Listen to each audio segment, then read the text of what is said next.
Hello there and welcome. I've got a lesson here for you that is worth its weight in gold. You know, Joseph Campbell, he taught so many great lessons. But he said one time, the cave we fear to enter holds the treasure that we seek. Have you any idea how many times fear has caused people to back away from what they really want? Little boys afraid to ask a little girl to go out. A little girl is afraid to ask a little boy to go out. A person wants to apply for a better position, but they're afraid they may get turned down. They've saved the money and they really want to get the car of their choice, and fear causes them to back away. They've dreamed of moving to another city, and fear causes them to stay where they are. Do you know, fear has been known, James Allen said, to kill a person quicker than a speeding bullet. It is without question the most destructive emotion that we can be involved in. I'm going to show you something here about fear. It's called the terror barrier. But I want to lay a foundation for it. Now, some of these concepts that I'm going to explain, you've probably seen me explain before. But I found a long time ago, and hopefully you have too, that it's the repetition that creates awareness in our mind. We hear the same thing 2 or 3 times. Remember when you were a kid in school, and the teacher would be explaining a problem in mathematics, and you're just not getting it, so they may give you some personal tutoring. They'll say, okay, Bob, now here it is here. And they explain it. Now they say, no, you do this one, and you're stuck. And then they do it again, and you're stuck. And then all of a sudden, oh, now I see. Now I see. Now I see. Now I have a greater degree of awareness. Do you know that awareness is the only thing worth seeking? Do you know that people only earn $50,000 a year because they're aware of earning $50,000? They're not earning 50 because they want it. They would like to earn 100, but they're not aware of how to do the 100. Are they capable? Yes, they are. So I'm going to ask you to listen very carefully because there's a great lesson here. Now, there is the personality that we're talking about. This is anybody's mind and body. Now, we've talked about this on numerous occasions. You have a thinking mind, and whatever you think, you can become. As a matter of fact, that's the one point all the great leaders have agreed on, that we do become what we think about. This is our educated mind. This is where school has us gathering information. You and I have got a ton of information. We know how to do so much better than we do. We know. But there's a gap between what we know and what we do. This is where our intellect is resident. And we have these phenomenal intellectual factors. And if you have not been in a program where I teach the intellectual factors, you want to get in one because it's powerful information. At any rate, that's how this conscious mind works. Now, the subconscious is your emotional mind. And you've got to get it in the emotional mind if you ever want to act on it. Conscious mind has the ability to choose. Conscious mind also has the ability to accept or reject. Now, you see, when we get into the fear, you're going to find that we accept the thing we don't want and we reject the thing we do want. Why would a person reject what they want? Because the paradigm doesn't want them to go there. You and I have the ability to originate. We can originate anything we want. We've got phenomenal potential locked up within us. Now, I have found over the years and through studying this and working with hundreds of thousands, in fact, millions of people around the world, that gaining a better understanding of ourselves is not that easy. It can be scary. We're tapping into parts of our personality that we're not really familiar with. We're causing ourselves to step out into a new area. Now, the subconscious mind, it'll accept anything you give to it. In fact, it must accept, and it cannot reject. Now, that is very, very powerful. Now, here's the key. Your subconscious mind cannot differentiate between what you imagine and what's real. Now, that is a beautiful concept if we really can get it. See, if you can visualize yourself doing something, you've got the talent inside to do it.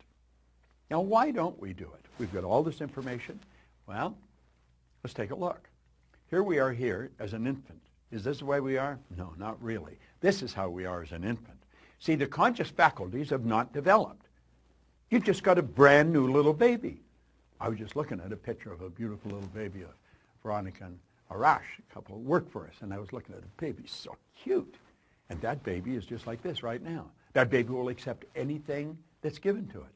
Now, fortunately, Veronica and Arash know what to give the baby. See, they realize that that baby's mind is wide open to everything that goes on around it. Now, that's the way you were, and that's the way I was as a child. Our subconscious mind was filled with whatever was going on around us. Now, if you weren't born into a super productive family, a very creative family, odds are you've got some ideas in there that you've got to get rid of or you want to change. You see, that's where the image of you was formed. You have a self-image. And it's this self-image that really keeps us locked into where we are. It's also the concept of the self-image that'll cause us to go to where we want to go. Now, I have another video that we send out where we cover self-image, and you'll want to get into it. Look for it because it is very, very powerful. But you see, the self-image is just part of the paradigm. Paradigm is the same as culture. Culture is nothing but group habit. Paradigm is a multitude of habits. So this is the way we're programmed in our little life. We're programmed to like the food we like, to do the things we do, to speak the language we speak. Our perception is controlled in this area at a very early age. So here we are now, today, and we are getting inundated with information, and we have a reasoning factor. That's one of our intellectual factors, what gives us the ability to think. We have the ability with our thinking mind to reject everything we don't want to hear. Now, if the information that's coming at us is not good information, if it's not creative information, we should just tell it to get out of town, get lost. But we don't do that. Why don't we just say, get out of here, turn it off, originate good information? Because we don't. Because we're programmed to live like this. And you'd say, well, this is absurd. People don't go around like this. Well, unfortunately, they do. Now, don't take my word for it. Start paying attention to the people around you. Start listening to the conversation. I call it the chatter of the masses. There's noise. That's what words are, noise. There's no brilliant concepts being discussed. You'll find one or two people off in a corner, and they're into something really creative. But the average person's not. Now, we are programmed to live the way we're living, and that's rather sad. Here's the concept here. We point out school gave us valuable knowledge. However, school never taught us how to alter the old paradigms. Therefore, we frequently don't do what we already know how to do.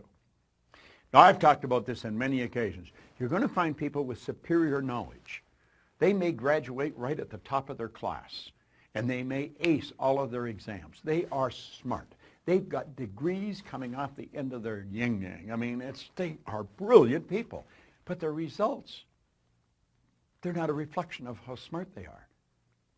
Now, for many, many years, that really puzzled me. I thought, how can they be so smart and get such terrible results, like appear so stupid?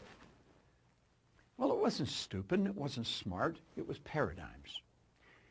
You see, the person that's got the superior knowledge and the inferior results, those people are very confused. Here's the concept here. Here's the graphic illustration. Remember I said that's the educated mind? That's where school has us gathering the information. And if you read the book and you remember what's in the book and you're going to repeat what's in the book, you pass the exams. That doesn't mean that you are going to get the results. See, your results are going to be determined by your paradigm. The results have always been determined by the paradigm. If you come to work with me, one of the first things I'd ask you is, what's the most you've ever earned in a year? I don't really care what the answer is, but I want to know, because I want to know where your paradigm is, where your mind is set. Because if you're going to work for me, I want you to do better. I want you to achieve all of your dreams. I want you to do phenomenal, and I want to help you do it. So you see, I would be focused on helping you alter your paradigm. And when you alter a new paradigm, you change your results. Okay. Now we're at the point we want to get at. See this line? That's called the terror barrier. Yeah, jumping at you, isn't it? And on the other side of the terror barrier is something we call freedom. And you know, very few people get through that terror barrier. It's rather sad. Freedom is available to everyone. There isn't anyone that cannot live the way they want to live. See? Why don't they? Why don't they? They don't know. And they don't even know they don't know. Now I'm going to show you why people experience buyer's remorse when they buy something they really want, and then they back away, where they go to move and they don't. They go to change jobs and they don't. They go to move to another city and they don't. Why? Fear causes them to stay where they are. There's the individual. The X represents the unknown factor, the paradigm.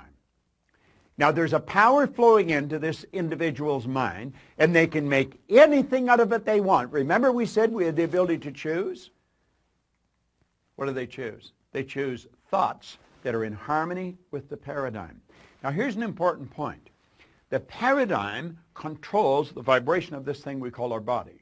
Our body is a molecular instrument. That's really what it is. It's a mass of molecules and a very high speed of vibration. The vibration that the body's in on a conscious level we call feeling. When a person says they feel this way or they feel that way, what they're really doing is describing the vibration they're in. Now, they choose thoughts that harmonize with the vibration they're in so they feel comfortable. They may not like the results, but they're comfortable. Now let's move ahead. Let's take a look here. Those people are getting X-type results and they don't like it.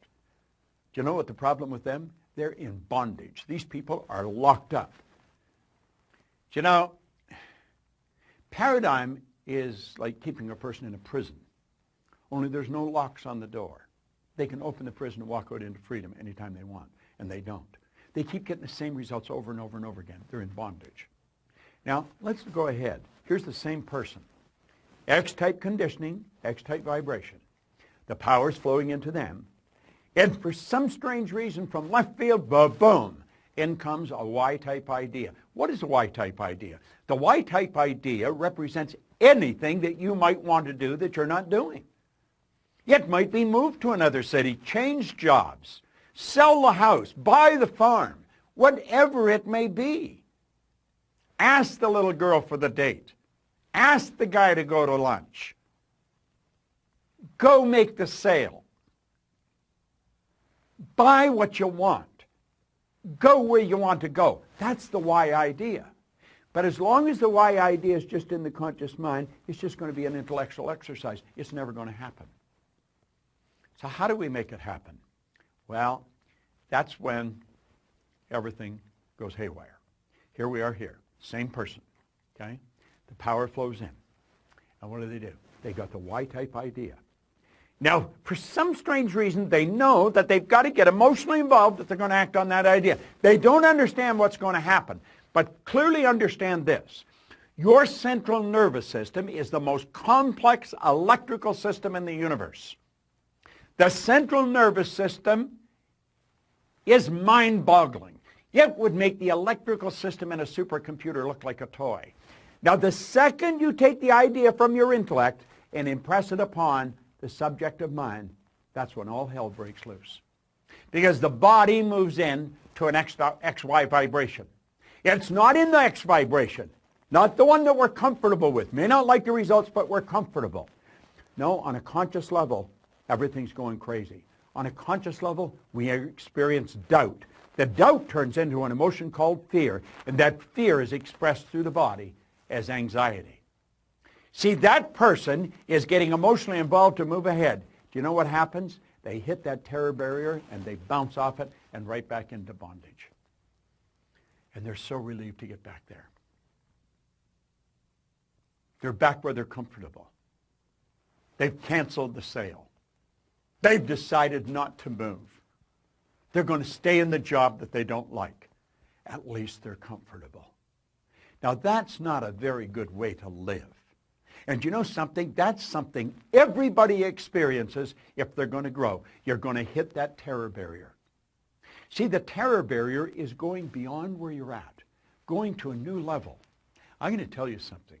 When I set a goal, if it doesn't scare and excite me at the same time, I know I'm going in the wrong direction. Now, I also understand that my paradigm is going to try and get me to bounce back to where I was. It doesn't want me to move ahead. I don't want to live there. I lived there for the first 26 years of my life, and for the last 50. I've had a phenomenal life. And it just keeps getting better. And I want you to do the same thing. Understand what I've just said. I'm going to back this up. They got emotionally involved in the why idea. That moved their body into a different vibration. On a conscious level, they're experiencing some crazy stuff. They start to doubt their ability. They'll never be able to pay for it. They experience fear. The fear expresses itself as anxiety. And bang, you bounce off that terror barrier, and you're right back. Oh, I might not be earning much here, but I know what it is. I would love to move there, but I'm comfortable here. I think I'll just stay here. These people are acting like they have a contract to live forever, and they don't. Do you know what to do? Say, I'm going to get rid of all that. I understand it's there, but I don't want any part of it. And I'm going to go crashing right through that terror barrier. Now, does that get rid of the X energy? No. The X energy is still there, you see. But at least you're over into freedom. You made the move. You did it. And if you continue to feed the right information into your mind, keep feeding that why idea, keep getting emotionally involved in the why idea, you're there, you're on the road. Keep doing that. You're going to find that the paradigm is going to change and it'll just all go away. And you know where you're living? In freedom. You're living where you want to live. Buyer's remorse is when you cancel the sale. Buyer's remorse is when you stop just before you buy what you really want, before you go for the thing that's going to change your life and you know it. It's not moving to the other city. It's not starting the business of your dreams. It's not stepping out and betting on yourself. That's a terror barrier that's causing that. And if you don't learn to go through the terror barrier, I'm going to tell you something. You're going to stay right where you are for the rest of your days. That's not a good place to be. What did Joseph Campbell say? So true. The cave you fear to enter holds the treasure you seek. This is such an important concept. It's a concept that everyone should understand. I want you to watch this particular video 100 times. Play it over and over and over. And if you decide to step out and bet on yourself, understand this. My company is here. Our people are here. We have material that's here to support you to get to where you want to go. You see, I happen to believe that you are God's highest form of creation, that you have deep reservoirs of talent and ability within you. Quit backing away from the life that you really want to live. Step out and bet on yourself. You're the surest thing in the world. And always remember, that cave you fear to enter, it holds the treasure you seek.